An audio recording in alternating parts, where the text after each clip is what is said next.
recording. All right. Okay, I hope that everything's being recorded properly. Welcome again. New year, new garden. I'm your host, Nikki Schauder, and in the backdrop is my husband, Dave, who will be collecting. And he'll be talking a lot because a lot of what I'm going to be presenting today is really stuff from him. So he'll be collecting and answering any questions that you pop into the chat during the course of our conversation. So we don't like getting, well, we have a Q&A section at the end, but we know that if we have enough people here, we will go on and on for another hour with a Q&A. So if we can collect your questions as you think of them in the chat box, that would be great. And if we don't get to them, in the interest of time, we will email you the answers or find people who will give you the answers in the days to come when we send the replay. So we are Permaculture Gardens, and we want to welcome you. Special shout out to our Grow It Yourself members who are with us tonight. Aruna, I know you're here. Nicole, Vicky, Anne-Marie, Danielle.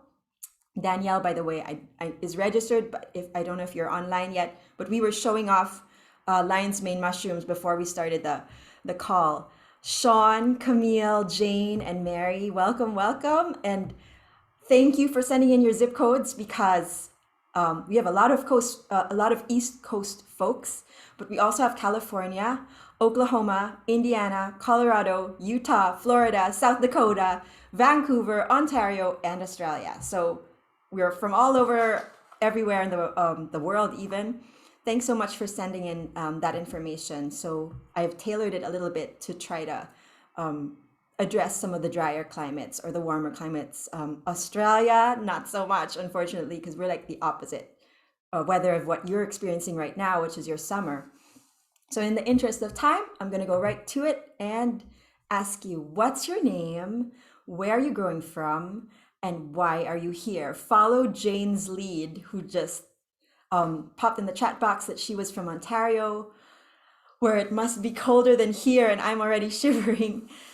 Where are you growing from, and why are you here? What is your biggest struggle in the garden right now? And thank you earlier for sharing. Let's see who said that again. About the fact that last year you wanted to grow more intentionally this year, and I think that's all that's what we all want to do. Melissa from Washington, D.C. just got some new grow lights and I'm excited to learn how best to use them to start seeds. Awesome. Yes, grow lights. That's pretty cool. That's advanced. We didn't start with grow lights. So that means you're the next level. Anyone else? And I'll introduce us. So first, a little bit about me and Dave. Our family, we are the Shouters. We grow right now in a tiny townhome backyard in Northern Virginia, which is... Are you trying to advance your Yes, slide deck? not see Yeah, we still see the initial Okay. window. Oh, let's stop share and see if that'll share again. Thank you for...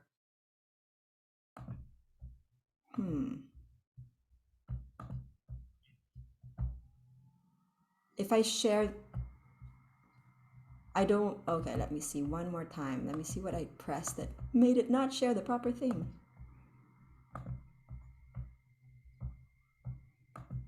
I don't see anything shared now. Okay, 1 second. I'm not sharing yet. Oh. Thank you for your patience, everyone.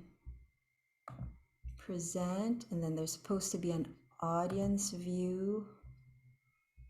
Enter full screen. And then maybe it'll work now.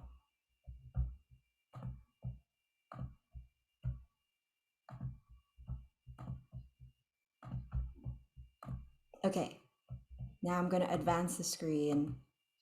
You see that? Okay, awesome. All right, so this is our family. We have 6 kids. What got us into gardening? First, health reasons, because Dave, like I said, we grow in a tiny townhome. That's our backyard in Northern Virginia. And we grew for a while there about 25% of our fruits and veggies. But this coming year, we are scaling down, and because we are moving, and we are a large family in a tiny space, and we grew initially for health reasons. Our space is about 1/40th of an acre, 500 square feet. We grew for health reasons because our kids had allergies that were so severe, and they outgrew some of them, but they still have some of them actually. And Dave had frequent bouts of food poisoning. And then, as we started eating more and more healthy in a healthy way, we found we needed to curb our grocery costs because the grocery were all organic, and we thought, well, why don't we grow some of this stuff? But we didn't just save on the actual groceries. We found we were saving on medical bills because we were not going to the doctor for emergencies or whatnot as much.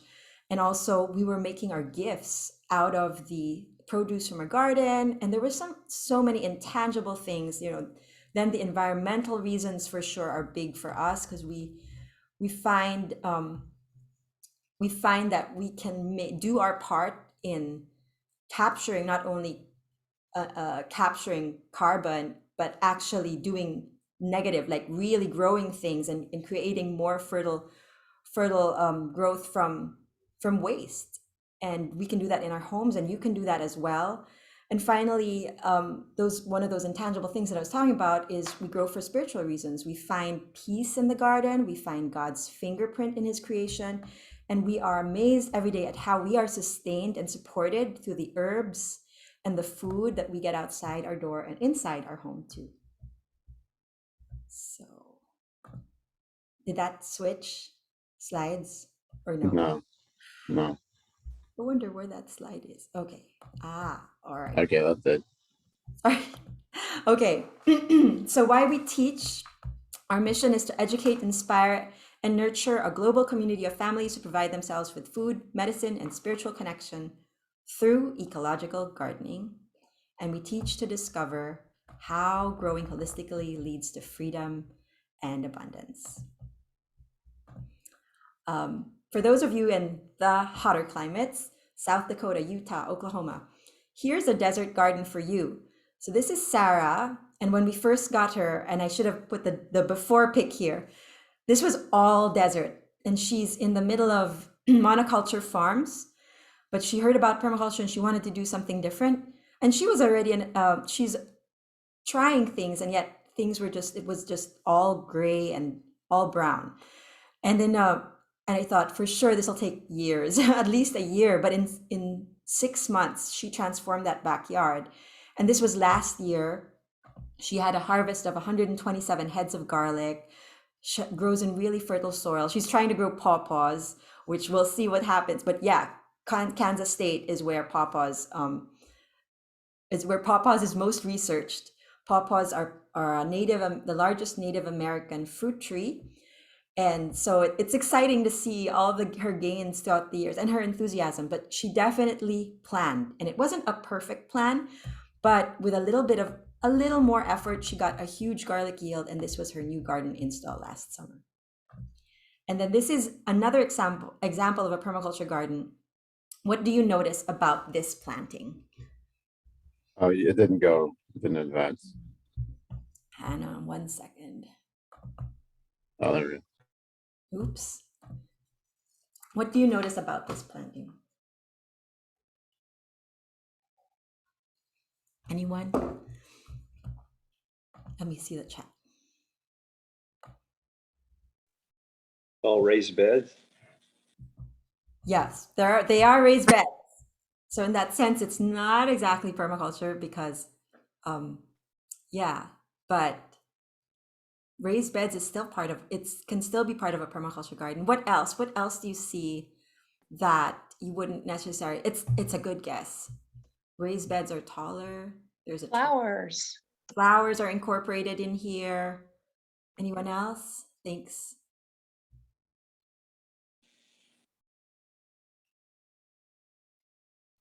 Well, there's definitely a diversity, and sometimes we tend to think of our gardens as they have to look very neat and tidy and rows of things, and that nature isn't like that. We're trying to nudge you into thinking a little bit outside of the box of growing only a few things, because diversity in planting, annual plants with the perennial plants, annual plants with the cover crops even. You just have to time them properly. Annual plants with definitely with perennials, alongside them with flowers, with mushrooms, with a root crop layer, with a vining layer. All of these are part of permaculture, and we go more in depth about these things like 7 layers and diversity in other webinars. And the reason that I'm showing this tonight is because we won't be going into design. We will just be going into, but this is another design. This is another permaculture garden in Rhode Island, where again you see a polyculture of things. And I am showing you this because we are only going to be going into plant selection, but I hope that this kind of sparks a little bit of piques your interest, and you're inspired by these photos of last year's harvest of our Grow It Yourself members and our Itching to Grow. So just wanted to let you know what to expect. First, we're going to talk about the year ahead. Sometimes we have gardeners on this call, and who here, can you tell me if this is your first time gardening? If this is your first time gardening, you get an award. I know, I am so sorry, but I couldn't remember who said earlier that this was like basically your first time gardening because last year you tried. First time gardening outdoors. Anne Marie, you're like my example of like the fastest gardener to become advanced in history. Because Anne Marie came to us like, this is I know nothing, I don't know anything. And in 3 months, she's doing bokashi, which is a kind of composting indoors. She's planning her garden. She's a soil science expert, weed botanical expert. So, and it's all because of her adventurous spirit. So that's what I invite you to do here is to think outside the box, to look at the different things that we're growing and doing, as we will be showing you in along amongst the slides. So the year ahead, your planting list. So we're going to actually, this is going to be a real live workshop where you're going to have your pen and paper, laptop handy, because we're going to build your plant list right now on this workshop. And then finally, we'll give you one example of how to plot out your garden calendar using our Nikki and Dave's, mine and Dave's garden plans for the year as a springboard for your own calendar. Ready? Let's go. So next. And Dave, if there are any like questions or pertinent comments in the chat, I'm gonna go and speed ahead. But if there Sure, are, I'll just collect them for the yeah, Q&A. and just stop me if something is pertinent and I mentioned something and that was the question. So how many months can you grow in your climate? The answer to this question is it depends. It depends on where you live, how experienced you are in gardening, what risks or experiments are you willing to take.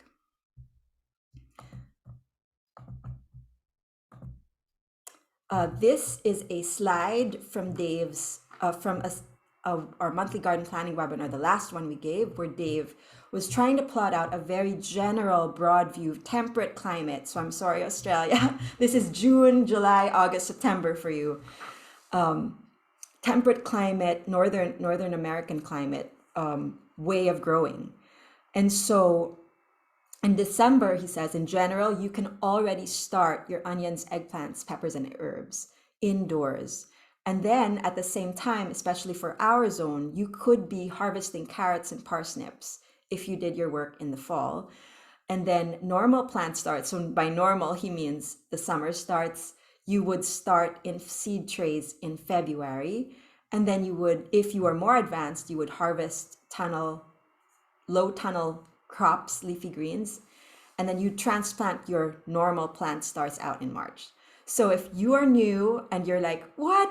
I haven't even started. I don't even know how to. I don't even know how to take care of a seedling that I bought from the store or anything. Don't worry.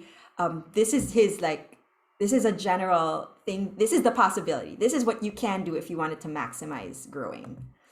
And you have in your planting calendar. Oops, I don't know why that USDA zone is there. Oh no, it's not. Okay. You have in your planting calendar a place, if you printed it out, where you can put down a few crops. But we're also going to send you a link if you wanted to do it online. So if you're analog, use this plant list. And if you're digital, then you can use the link that we're going to show you in a bit. So one way to really learn how to grow from seed, if you are a beginner, is to take those winter months as opportunities to grow microgreens, your sprouts that I was showing at the beginning of the webinar. You can include them among your plant list if you like. So the entire year, looking at the entire year, for a zip code as like ours, which is in zone 7B, would look somewhat like this. If we had the top 5, if we were growing the top 5 crops that people most like to grow, I got this from online. So you can see that we are certain crops, we can grow, we have a large enough window that we can grow 10 out of the 12 months. We can be doing something in the garden, even though we're not harvesting all those months. And this is for somebody who's not doing hoop houses or any advanced techniques or growing indoors. And then if you look at it, again, when people say, those of you who are in Ontario and Vancouver and in Minnesota, when people say they have a short growing season, what they really mean is that they have a short summer crop season.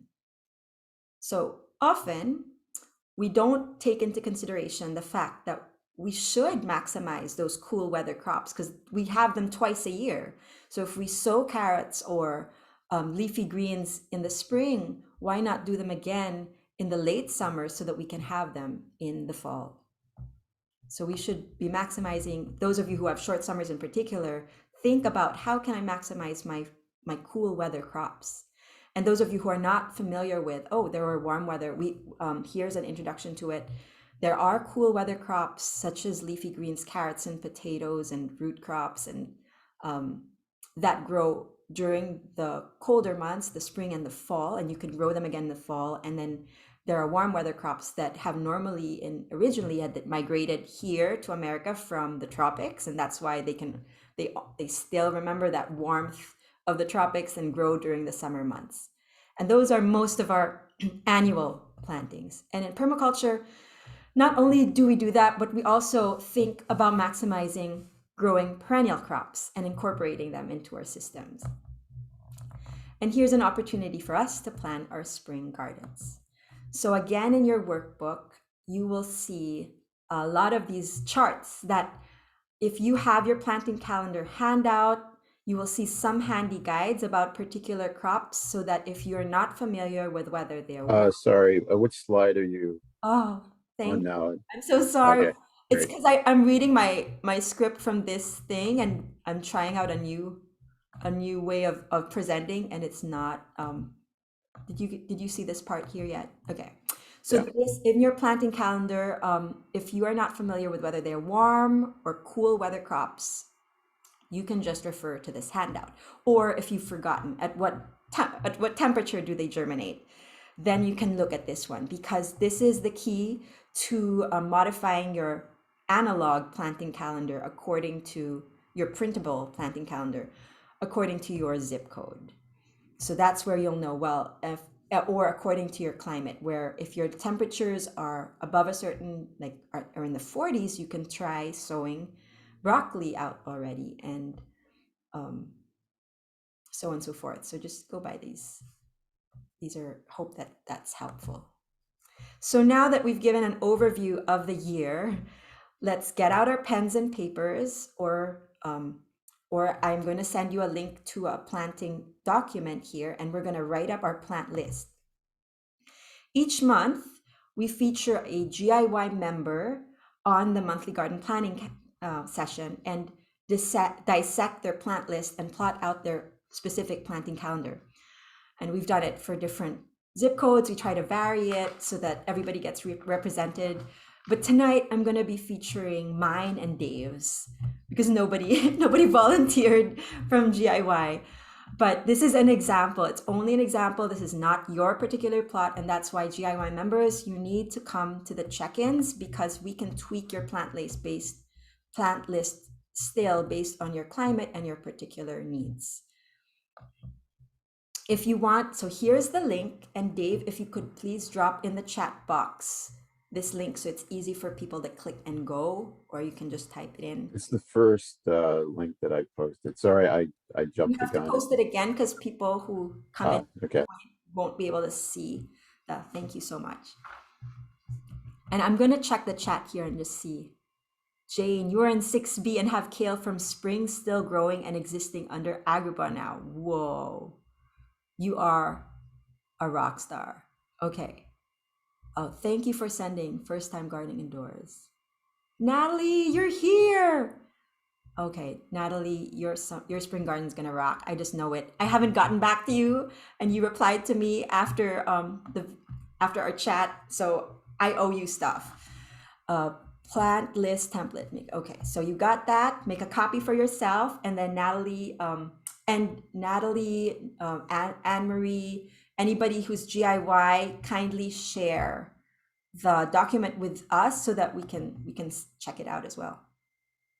So here are some guiding questions. So now that you have, I am going to stop share at this point and share a different document, the document that you guys hopefully all can see. And don't get, like, if you're a first time gardener and these seem like too many things to grow, fear not. You can edit it. You've made a copy for yourself. You can figure it out later. All you need for this particular workshop is 3 plants. We're gonna zero in on 3 of your plants, but here's our whole garden plan for the year, considering that we're gonna move and not have as much production.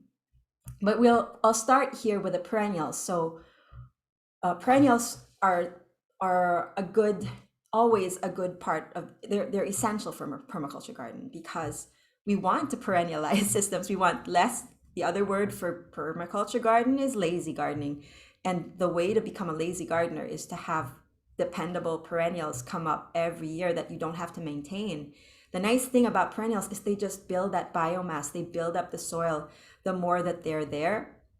So if they overwinter like they did for you, Jane, that's great. You know, as long as you can have that kale growing and it comes back under those covers, that's so good for the soil too, because it doesn't get that disturbed. It already has that ecosystem happy company around the root system that feeds the rest of the plants and makes the soil nice and chocolate cake brown. So then we have the alliums. I have chives, onions, garlic, and then I've listed our leafy greens, lettuce, spinach.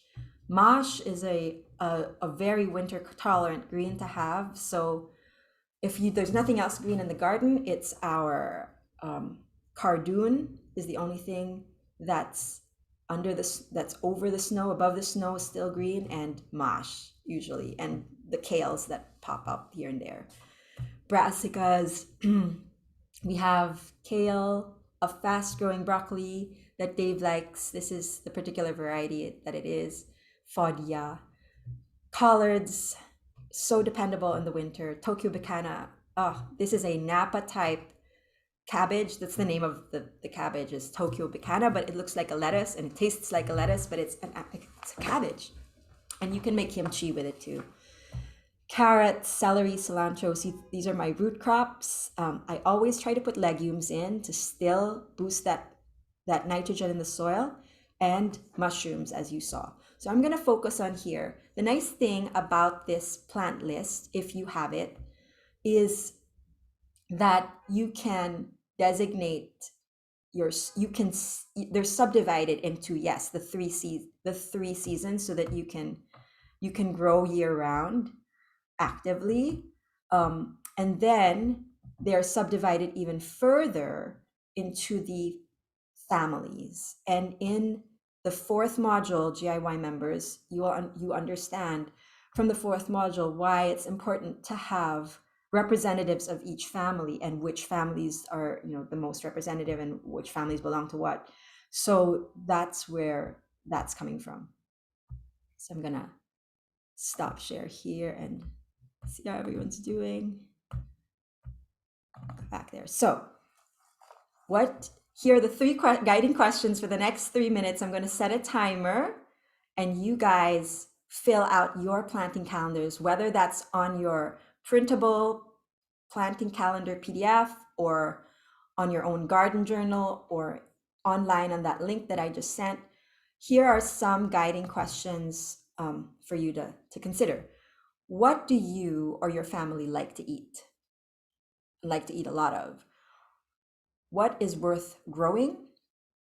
What is more, except Dave, maybe you can put the link, drop the link in the chat for your blog on high yield crops. So what is worth growing? What is worth the effort that you're going to put into growing it that's more expensive in the stores than it is to grow yourself? So third, what can you grow now in the wintertime? And that's determined by those charts that are in the planting calendar workbook.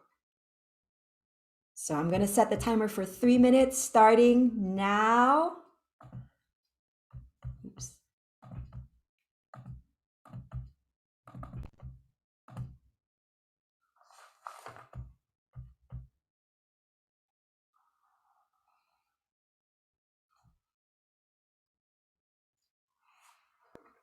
So while people are thinking, did you want to talk about anything in the background or?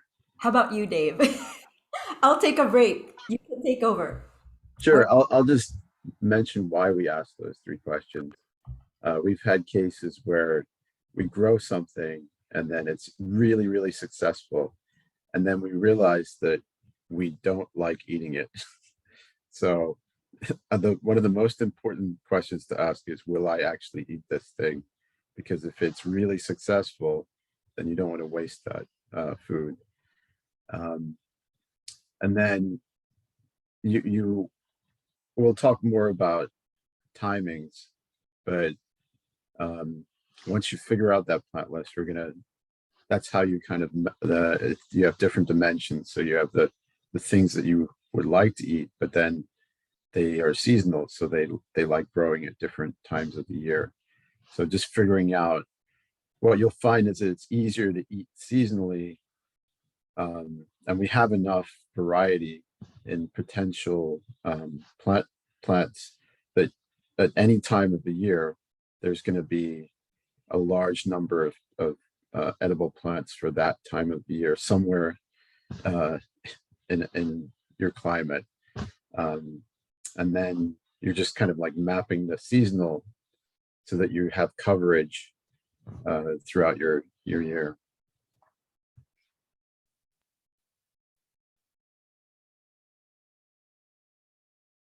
And then I'll guess the one thing I'll add is when you're thinking about, I don't think I mentioned this in the blog, but when you're thinking about high value crops, it's not just the crops that are expensive in the store. There are crops that are actually more nutritious, they're nutrient dense when you grow them in your own garden than if you get them from a farm, even if it's an organic farm.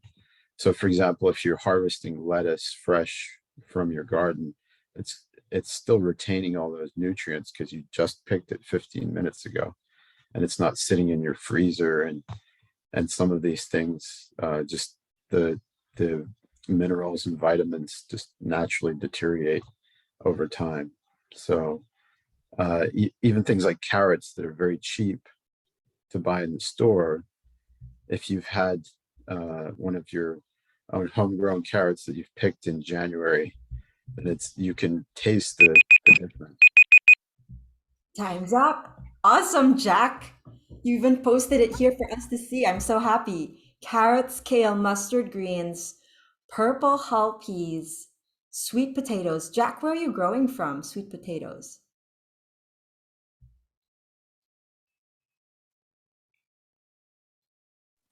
In Louisiana. Oh, no wonder. Onion, okra. We love okra. We have a whole webinar on okra that we've done last year. Onion, okra, bell pepper, banana pepper, green onion, red onion, and Brussels sprouts. Now, if we were to plot that, and we grew sweet potatoes in Maryland, woohoo! Uh, if we were to plot that would that cover? So carrots, you have umbellifers, kale brassicas, and mustards brassicas. Peas are legumes, sweet potatoes are other root crops, onions are alliums, okra is other stuff, bell pepper solanaceae.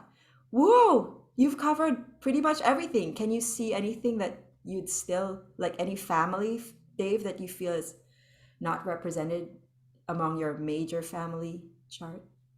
Um, Probably tomatoes, would Oh, be that's something that's pretty popular to yeah, grow yeah. here. This is awesome. This is a great, great list. Wonderful. And Oh, I forgot, squash, squash for the cucurbits. There you go. That's a big family. Yes. Very good. Very good.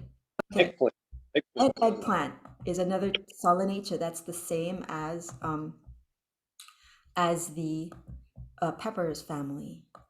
And so wonderful work. Thank you for sharing that. I hope the rest of you guys have also, um, even if you didn't finalize your list, this is just an opportunity. At least we got it. We started it. We got it going. And if you wanted to know, GIY members who are here, if you wanted to know how much to grow for your particular family, there's a calculator in the choosing your plants module, and we teach you how to calculate how much. If you wanted to grow 25% or all of your tomatoes for your whole family, how much you'd have to grow. So check that out. So we did this already. We took the 3 minutes to write or type our plant list. Now we're going into our planting calendar. And the specific tasks, now that we have our plant list, we're going to go and so what do we do? When do we plant what? When do we start it, right? That's the main question according to our climate, according to our zip code. So go back to that. You don't have to make another copy. Just go back if you have the template already. Go back and open that template, and I'm going to share it again. And then we're going to look at the second tab here. So the first tab was the plant list, and then we're going to go to the second tab, which is the planting calendar.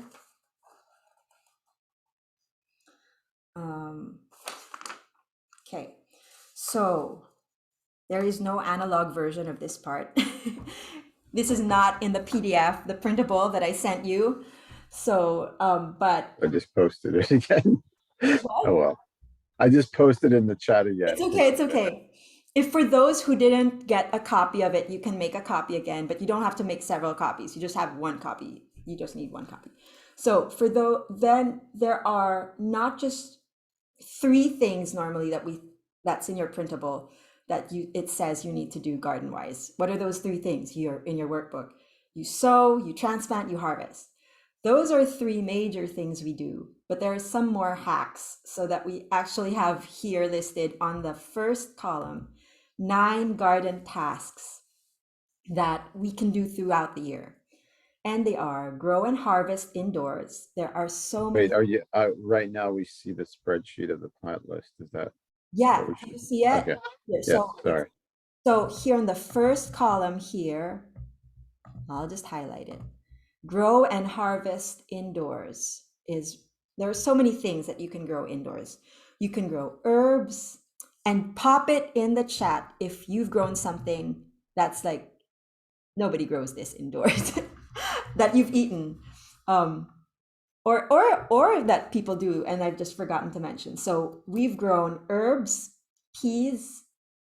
I've grown bay leaves in indoors, kumquats, figs, fig trees, microgreens like I showed some of you earlier, lettuce and other leafy greens, cabbage and mushrooms. And the mushrooms that we listed here, we started out the night showing off Dave's lion's mane mushroom kit, and even mushrooms have their own season. So Dave has a whole mushroom webinar or mushroom training and masterclass, which is included in our membership, and he talks about how mushrooms are also seasonal, like the plants are. So these would be the mushrooms for the cold season, and these would be the mushrooms for the warm season. Then we go into direct sowing, and there are many things that you could direct sow depending on where you live. So if you live in USDA growing zone 7, maybe 6 and higher, you can direct sow the following even in January. I'm shivering because it's so cold for me.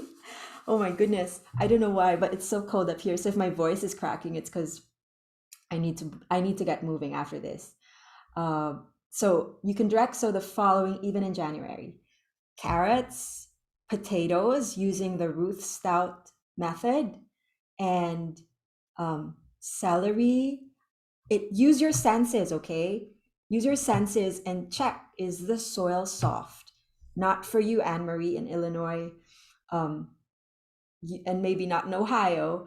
Use your senses in checking, is the soil soft enough for the roots to take root and grow? And the time too, do it when there's a good rain event or when the temperatures suddenly spike to the 70s. All of a sudden there's a heat wave or something. That's the best time to direct sow. Now,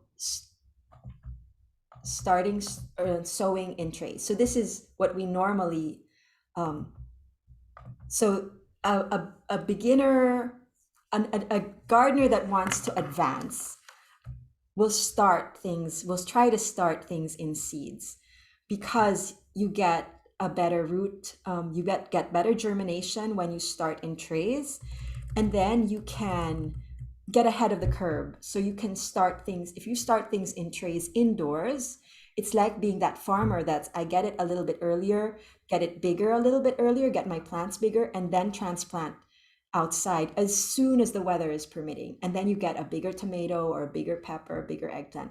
And these are This list that you see for January for our temperate 7.8 climate is because these things they're either tropical crops that they want to grow for a longer period of time in a colder climate in order to produce the same results that you would in a warmer climate, or they're just they take a longer time to mature. So things like onions, they're biennials, so they just have a slower pace at which they mature.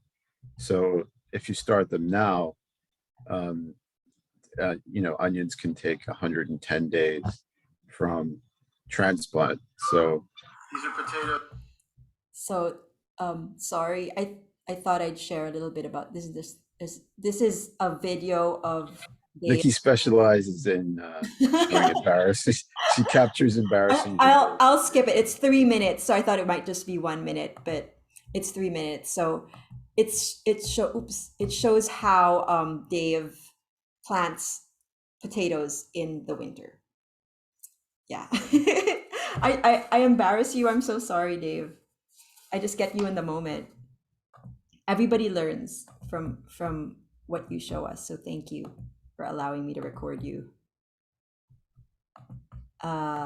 Root cutting. So another thing that Dave does is start plants from rooting, by rooting them. So he will take cuttings of trees such as fig, and there's what's the name of the Louisiana fig that we have, Dave? Oh, it's a Smith fig. Smith fig. Smith fig is a Louisiana fig. If ever you wanted to grow figs in Louisiana, that's the fig to go to. That's very acclimatized. Actually, LSU has a whole research department for doing different fig varieties, so that pretty much anything that comes out of them will be optimized for that climate. Awesome. Is that the purple one? It kind of is sort of purple in color, the fig. I guess it's more like a brownish, a dark. There is a one called LSU purple. Yeah, that's it. The LSU purple is the one. So elderberry, gumi, and rosemary, you can root these cuttings, and Dave does this every year and sends the cuttings out to the GIY members so they can grow it in their homes. And then we grow, and this is a video that I'm going to share because it's too much fun.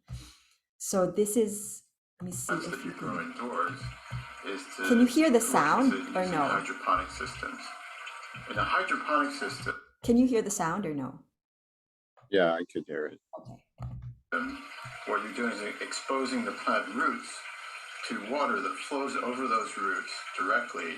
The water contains nutrients that are used by the plant and uptake by it directly. So you get accelerated growth than you would in soil where the plant's roots have to seek out the nutrients and find them in the soil. There are different kinds of hydroponic systems.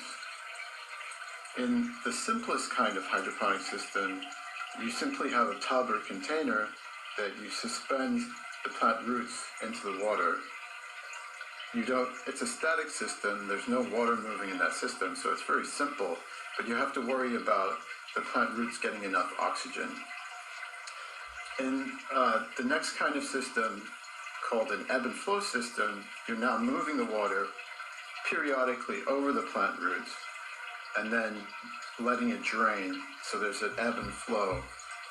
So the advantage of that is that you now get more oxygen to the plant, but you do have to worry about having a time or periodic way of flushing the system so that the plant roots don't drown. So I'm going to stop there because what Dave is showing is the fish tank that we've used. We've used the poop of the fish to grow the starts in the winter time. And the reason that we mentioned this is because in Minnesota, and it was a GIY member named Tanisha who was, and this is definitely for those of you who are adventurous to try at home. And those of you from the land of snow, this is your saving grace, your fish tank. So here's some inspiration from GIY member Tanisha. So she grew in Minnesota and she was itching to grow in the winter time.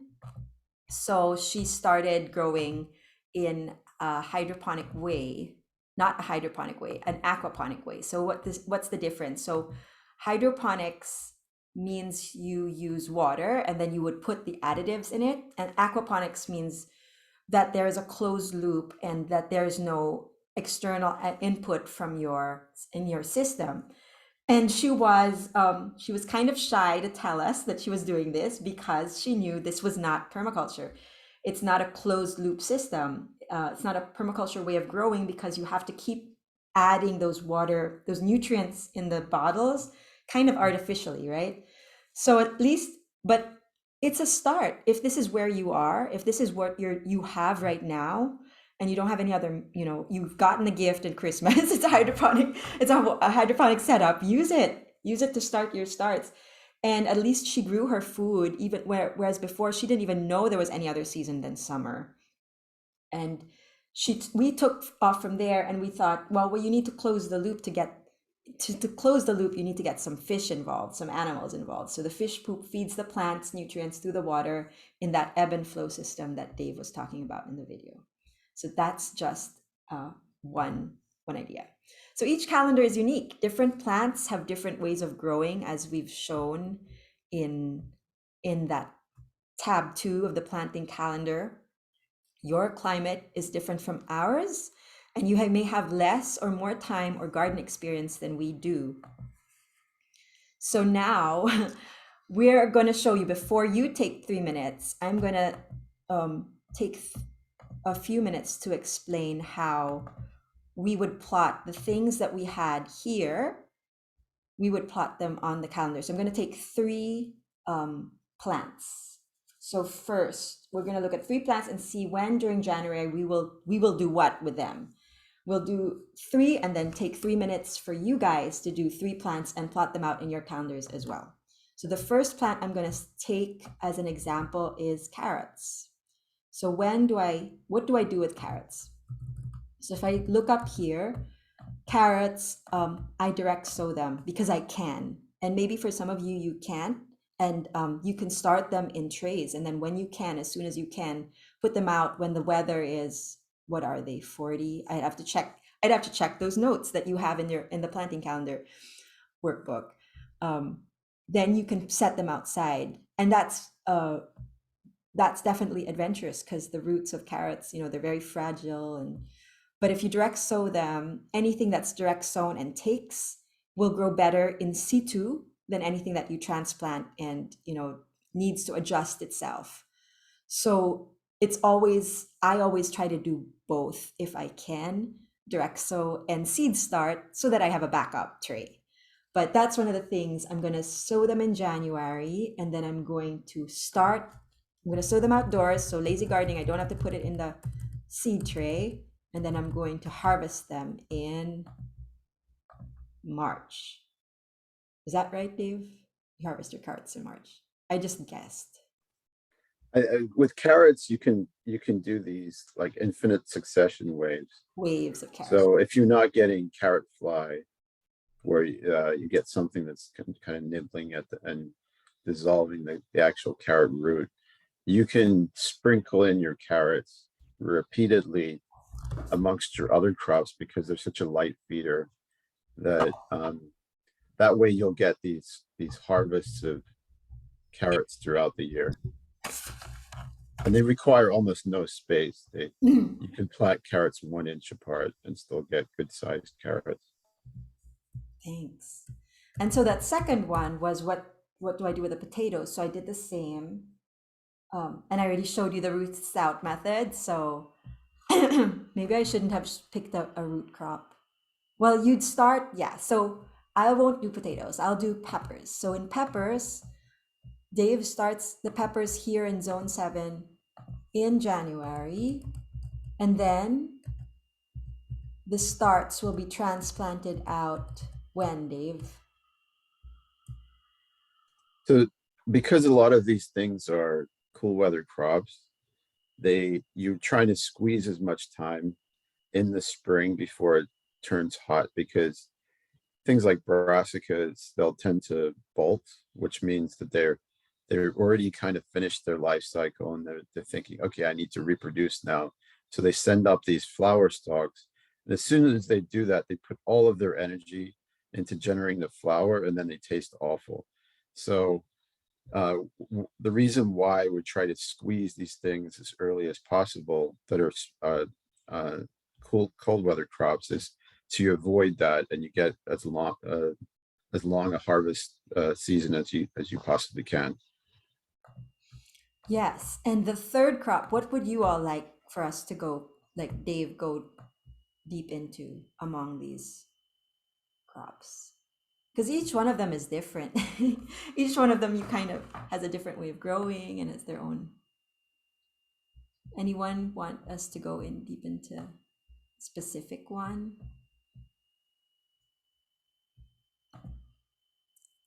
Asparagus. Cucumbers, Danielle. I know that's cool too. We can do both. Okay, go Dave. Okay, so asparagus is a perennial. It starts from a crown. Asparagus can live for 20 years. It's not a seed, it's a root. It's actually a fern, yeah. So in the summer they produce beautiful flowers and berries. So when would we But transplant the crowns? you Or would pretty much, you can order them now, okay. and then you probably want to put them in March. They can be quite big, and they don't like planting with other things. So you typically have an asparagus patch. So you just want to make sure that you're getting male plants, because I think it's male plants, because they're the ones that produce the shoots. If you're looking for something, you don't want to dedicate a whole plot to asparagus, but you want something asparagus-like. 2 alternative crops that we discovered at broccoli last year called fadya broccoli, where you can eat the stalk and it tastes a lot like asparagus.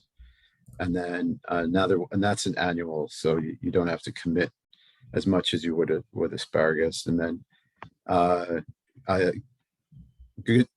there's 2 others that are also perennials that are easier to grow. One's called Turkish Rocket. You can harvest that very early in the spring before it generates its flowers, and that has a kind of asparagus-like stem. And another one is called Good King Henry. So I guess I'll switch to cucumbers. So cucumbers are a cucurbit. They prefer warmer weather, but unlike some of the other cucurbits, they can kind of tolerate slightly cooler weather. So in our climate, we try to get them out pretty early. Cucumbers are pretty sensitive to fungal diseases, so I recommend that you can kind of spike the soil with beneficial mycorrhizae or beneficial fungi before you plant your cucumbers, and that'll compete with the harmful fungi and kind of it'll improve the overall health of your cucumbers. You can also, there's a lot of pests of cucurbits generally. So you get squash bugs and borers. So if you're growing a little earlier, you kind of get a leap on some of the life cycle, the seasonal life cycle of some of these pests. So the earlier you can get your cucumbers out, the better. Some cucumber varieties are really good climbers, especially the Japanese climbing varieties. So you can trellis those to save a lot of space instead of letting them grow along the ground. And the other advantage is that you won't get as many foliar or fungal diseases if you're growing your cucumbers vertically. Thanks so much, Dave. So now take 3 minutes to plot out which month you would sow, transplant, and harvest 3 of your spring crops, and drop any questions in the chat. I'll start the timer now.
One minute in.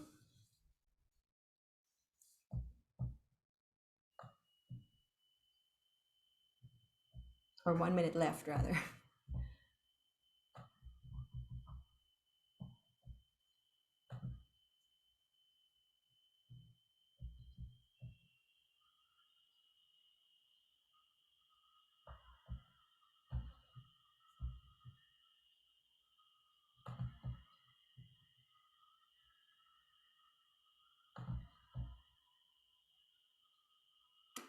Yes, Natalie. The question of Natalie, it is the celery base that is in the store, and I grow those year round, and I just plop them in the soil.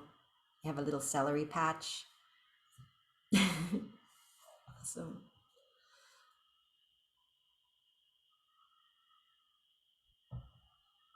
25 seconds, 16, 15.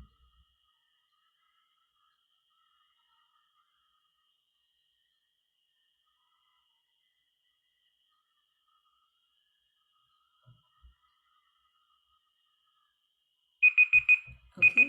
time's up. And did anybody get to do 3, or was that enough time, or more? Did you get, was that time enough to do more than 3, or just right? Lettuce, onions, and parsnips. Wonderful, Danielle. Congratulations. There you go. So now you have when to sow them. So in your planting calendar, you have January there. You can sow lettuce indoors right now. You can grow lettuce year round. Onions, you could sow outside. And parsnips, oh, parsnips are really hard to find, but they're so good in cassoulets and stews. So if you can get that, that's something worth growing, even if, because they're so rare. That's another reason to grow stuff. Lettuce, direct sow December, harvest February, March. Peas indoors December, with more true leaves, harvest February. Earliest, I guess. Swiss chard outdoors. Wow. Peg. Oh my goodness. Oh, that's questions? No, I just want, yeah.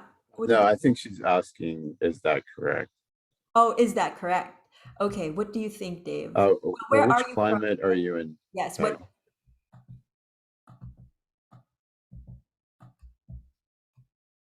10, 11. Are 10, you from 11. Is that a Florida? dry 10, 11 or a wet 10, So 11, like a subtropical or? yeah, so I'm in East Bay in the hills. So usually we have temperatures 34 degrees was the lowest this year, and up to 100 in summer. Oh my gosh.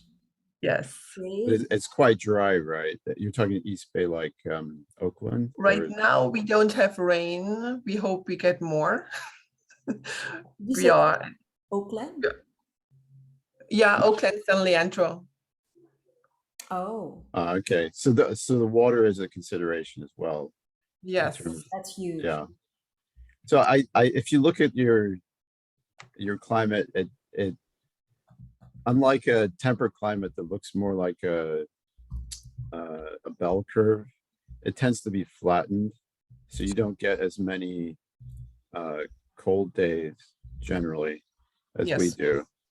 So you can start things that are spring crops earlier than you would in our climate. So yeah, I think probably things like lettuce, peas. Oh, this is the San Leandro. Okay, Yeah, this is, you can see that it's kind of like a it's very flat. Yeah, very, so you have, that's why your season is, you can grow more because you said though you can get you can and you get said hot 35. temperatures in the summer though. Mhm. You said, Yeah, so I think chard, you can almost perennialize chard in your climate as well. The only thing is that I think you have to start thinking about water harvesting and with some of these things, you're not worried about the temperature. You're more worried about making sure that there's always going to be moisture sequestered in your soil. So I have an irrigation system, and I also put some straw on top. So at least this helps to maintain the moisture in the soil when it's really hot outside. I also had to put a fabric on it over the plants because it was just too much sun. yes, shade cloth, no? Shade. Yes. Another thing that they say for desert gardens that we've heard, and we've not applied them ourselves because we actually have um, the wetter climates, is sunken gardens. So instead of having raised beds, you guys in the California and in the dry lands, you guys should have sunken beds because then you see every little drop of water goes into those beds. And so that's another yeah. Well, I have not much space. I have about 2 by 15 square feet. It's not really the 4 by 4, Yeah. and it's more likely northeast direction where I have the sun just in the morning and late afternoon, but then I have the roof that just covers part of it. It's a little tricky, but Yeah, and the last year was just an experiment to see what is working, what's not working, and it was not much, but I got some tomatoes. Wow. I got some cucumbers, yes, and Congratulations. strawberries. Yeah. Oh, wow. Good. That's good. All right. Well, thank you for sharing all that. You can use your planting calendar workbook to plot them out on the actual dates. And in here, I have used the I've used these planting by the moon dates as my guideposts. So the moon, just as it has an effect on the tides, also has a micro effect on the water present in the soil. And farmers throughout the years have noticed that there's certain crops that when they plant them on certain moon dates, they would grow better. And that's what I've used for me, just to have a practical anchor of, if I had to choose a date, well, they say it grows well in this time, then root crops grow well after the full moon, then that's where I'd sow them. So that's how I've used the printable PDF.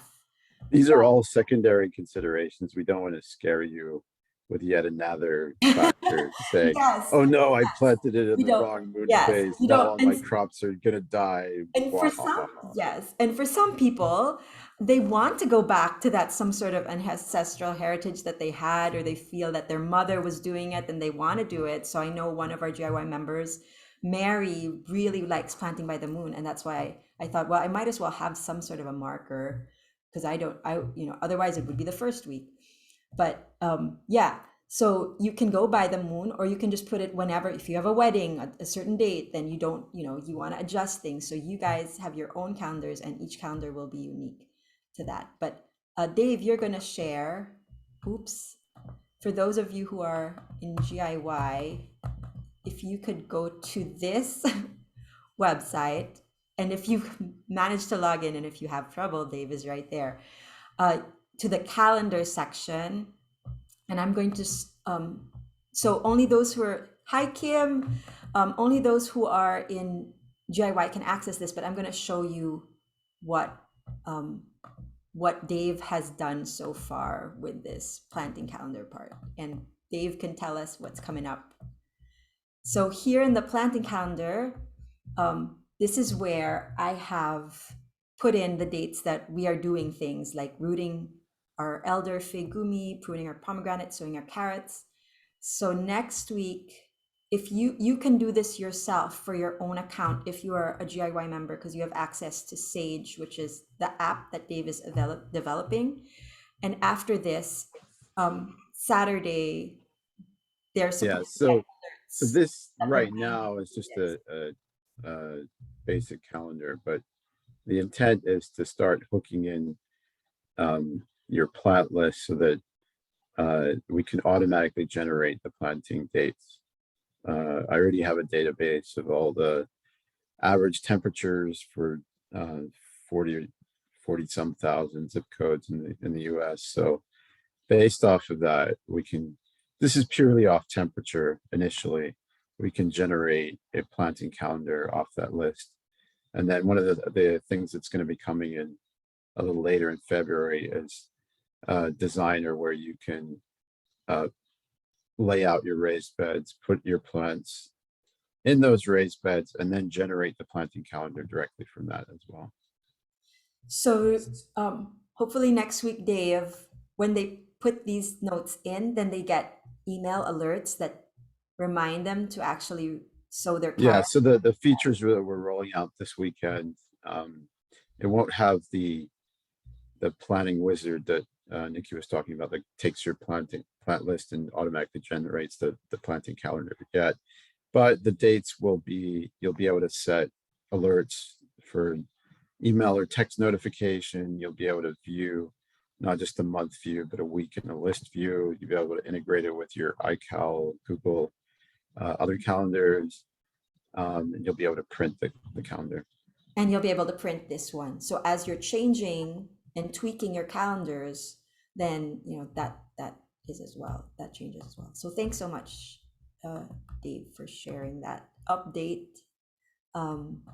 Okay, so finally, these are again slides from the last monthly planning webinar we had, just to remind those of us who can do these things that these are options to extend our harvest. Some of you are already doing this, so it's amazing. Mulching the soil is key. We have a whole workshop that's available to us that we're going to be attending a conference in a few weeks. And the one that's gotten my fancy the most is soil nutrient dense soil, creating the fertile soil to create nutrient dense crops. So I'm really excited about that. And mulching with your shredded leaves, your compost over the winter is key. Cover cropping too, if you haven't yet. Yeah, that might be, it depends on your climate. It might be cover cropping is a whole other business, so I'm not going to go into that. Indoor gardening, so seasonally storage crops. Know that you can know which storage crops are the ones that you can eat months after harvest, for instance garlic or sweet potatoes. And then know that you can grow in your indoor garden sprouts and microgreens and mushrooms, just like we showed you in the beginning, and planning ahead. So Dave said here for the last months, if you are zone 8 plus, if you are in the warmer zones, you can grow cool winter greens in succession, like in waves that he was saying with the carrots. You could grow lettuce year round if you are in the warmer climates. And if you're in the colder climates, if you go to find Nikki Jabor, who's written a bunch of She books. lives in Nova Scotia. She lives in Nova Scotia, and one of her things is 52 lettuce 52 weeks of the year. She grows lettuce year round in cold frames, and very low tech usage of space, very small space too that she uses. Finally, if you'd like to learn more about us or want to learn more about how we do this better, we do this more sequentially and in a more organized way through our Grow It Yourself program. So check that out. And all of you, anybody who's found us or who has a seed subscription with us. So every month we used to have a permaculture guild subscription where we had a permaculture guild in a box. But this year we're just having the seeds that are climate appropriate, heirloom seeds, non-GMO, that we send out every month. And that's our seed subscription. And that includes the first lesson in the course offered in the Grow It Yourself program called Start with Sprouting. So that one, if you're interested in our seed subscription, it's called Seed Samplers, bit.ly/seed samplers. And finally, our philosophy is that all the world's problems can be solved in a garden. Ecological gardening is a fundamental way to discover God, and growing holistically leads to true freedom and abundance. And you can always, please share your main takeaways from this training. Thanks for going 8 minutes over time with me tonight. What did you learn this evening? Oh, wonderful to hear from you, Julia. Nikki Javor, yes. Who is the 52 lettuce? Yes. Are you in I take it you're from Canada as well? Awesome. Oh, so excited that you're here. Okay. Jane, wonderful. Yes. I water it with dishwater, mop water, or leftover cooking water. Way to go. See, that's a really resourceful way to use it, Jane.